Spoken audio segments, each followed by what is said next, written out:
Hello guys, in this video I am going to show you how to reset parameters and other default features on the ibisPaint X application.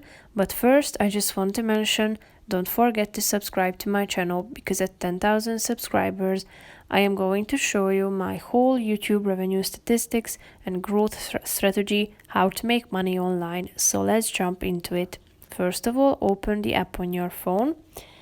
Then tap on this settings icon in the upper right corner of the screen.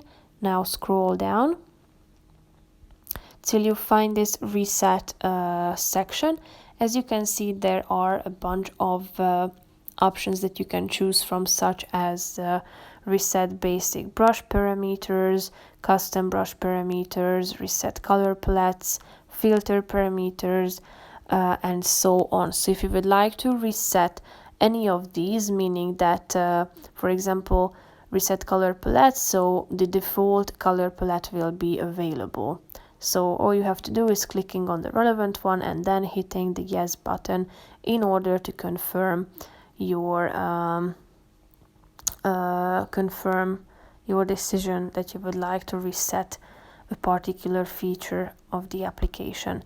If you are done with it, tap on the checkmark icon in the upper right corner, thereby updating this function of the app. So that's pretty much it for this video. I hope you found it helpful. If you did, consider subscribing and see you in the next video. Bye bye.